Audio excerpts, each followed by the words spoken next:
슬프다 나의 근심이여. 어떻게 위로를 받을 수 있을까? 내 마음이 병들었도다. 딸 내 백성이 심히 먼 땅에서 부르짖는 소리로다. 여호와께서 시온에 계시지 아니한가? 그의 왕이 그 가운데 계시지 아니한가? 그들이 어찌하여 그 조각한 신상과 이방의 헛된 것들로 나를 경노하게 하였는고 하시니, 추수할 때가 지나고 여름이 다하였으나 우리는 구원을 얻지 못한다 하는도다. 딸 내 백성이 상하였으므로 나도 상하여 슬퍼하며 놀라움에 잡혔도다. 길르앗에는 유향이 있지 아니한가? 그곳에는 의사가 있지 아니한가? 딸 내 백성이 치료를 받지 못함은 어찌 됨인고? 어찌하면 내 머리는 물이 되고 내 눈은 눈물 근원이 될고, 죽임을 당한 딸 내 백성을 위하여 주야로 울리로다. 내가 광야에서 나그네가 머무를 곳을 얻는다면 내 백성을 떠나가리니, 그들은 다 간음하는 자요 반역한 자의 무리가 되미로다. 여호와의 말씀이니라. 그들이 활을 당김같이 그들의 혀를 놀려 거짓을 말하며, 그들이 이 땅에서 강성하나 진실하지 아니하고 악에서 악으로 진행하며 또 나를 알지 못하느니라. 너희는 각기 이웃을 조심하며 어떤 형제든지 믿지 말라. 형제마다 완전히 속이며 이웃마다 다니며 비방함이라. 그들은 각기 이웃을 속이며 진실을 말하지 아니하며 그들의 혀로 거짓말하기를 가르치며 악을 행하기에 지치거늘 내가 사는 곳이 속이는 일 가운데 있도다. 그들은 속이는 일로 말미암아 나를 알기를 싫어하느니라. 여호와의 말씀이니라. 앞선 본문에서 예레미야는 이스라엘이 당할 고통을 뱀, 독사에 물리는 사건으로 비유하였습니다. 이에 유다 백성들이 장차 경험할 고통을 생각하니 예레미야는 심히 슬퍼하며 근심에 사로잡히고 마음에 병이 들 정도로 괴로워합니다.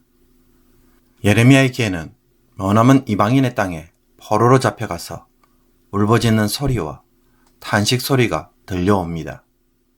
이제 하나님이 시온을 떠나셨는가? 시온에는 왕이 없단 말인가? 또 여름철이 지나고 곡식이 거둘 때가 지났는데도 우리는 이제 살아날 길이 없다고 하면서 하나님을 원망하는 백성들의 탄식 소리가 들려옵니다. 하나님이 시온에 계심에도 불구하고 자신들을 돌보지 않고 고통받도록 방치한 것에 대한 원망입니다. 그리고 추수할 때가 지났음에도 불구하고 구원받지 못한다는 것은 장차 다가올 긴 겨울을 배고픔으로 견뎌야 한다는 것을 의미합니다. 그러니 얼마나 절망스러운지 모릅니다.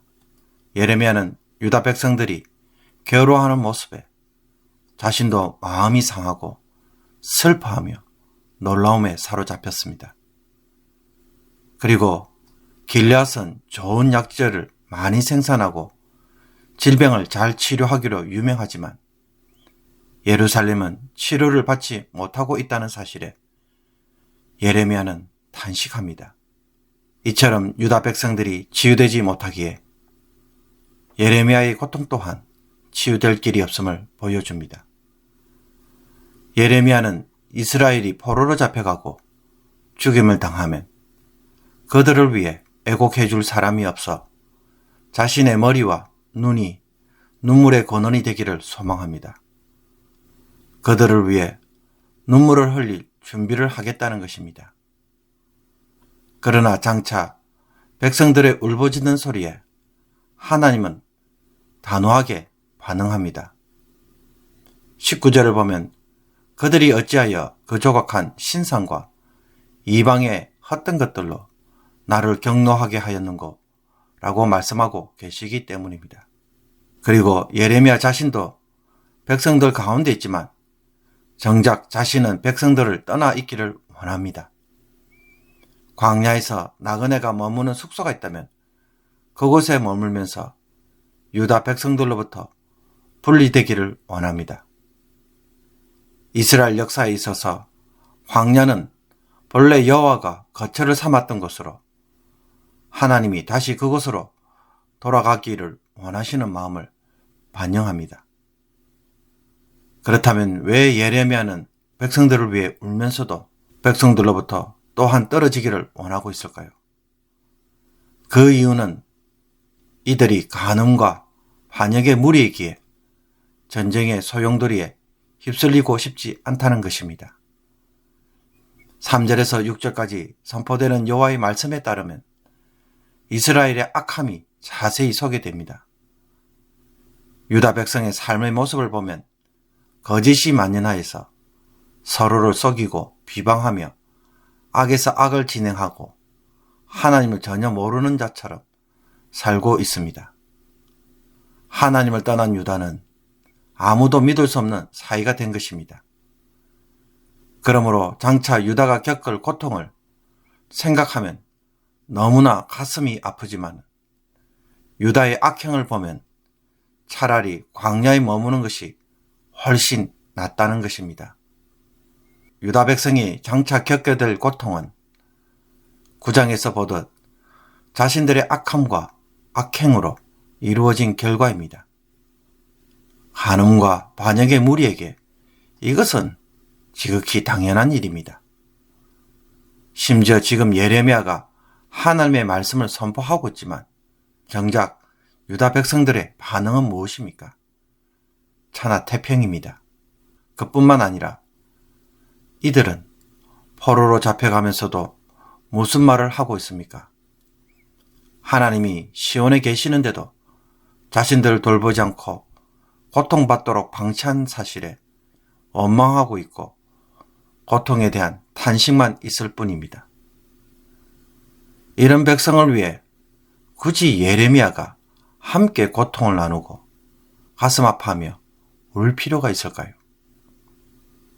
그런데도 예레미야는 자신의 눈물이 말라서 자신의 눈이 눈물 근원이 될 수 있다면 밤낮으로 이 백성을 위해 울고 싶다고 말합니다.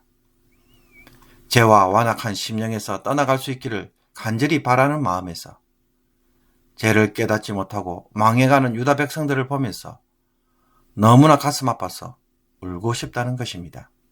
예레미야는 유다 백성들이 겪게 될 고통과 아픔을 그들의 것이 아닌 자신의 것으로 느낍니다. 그렇기에 함께 울고 그들을 위해 울고 있는 것입니다.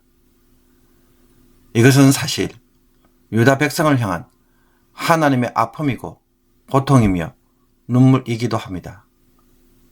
하나님은 지금 예레미야를 통해 자신의 마음을 드러내고 계시기 때문입니다.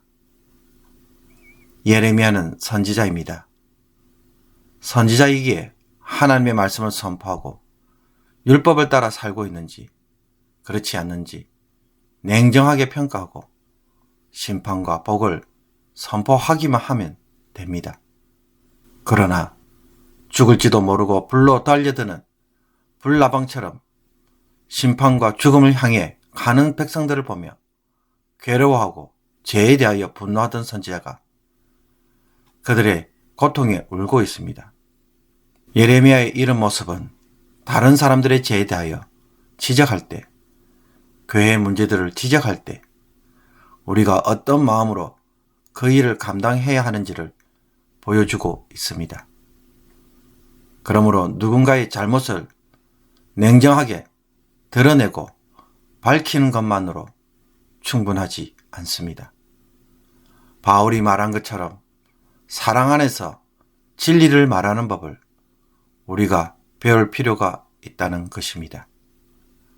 어머니가 자식에게 매로 종아리를 때리면서 본인도 울고 자식도 울고 있을 때 그 매는 상처로만 끝나지 않을 것입니다. 우리에게는 예레미야의 이런 눈물이 필요하고 이 눈물로 교회의 문제들을 다룰 줄 아는 성숙한 성도를 필요로 합니다. 가정이나 교회는 항상 문제투성입니다. 고칠 것이 너무나 많습니다. 아마도 내가 죽을 때까지 문제들이 끝없이 나올 것입니다. 그때마다 어떻게 해야 할까요? 예레미야의 심정으로 문제를 다룰 때만 교회는 상처가 아닌 사랑으로 세워져 가게 될 것입니다.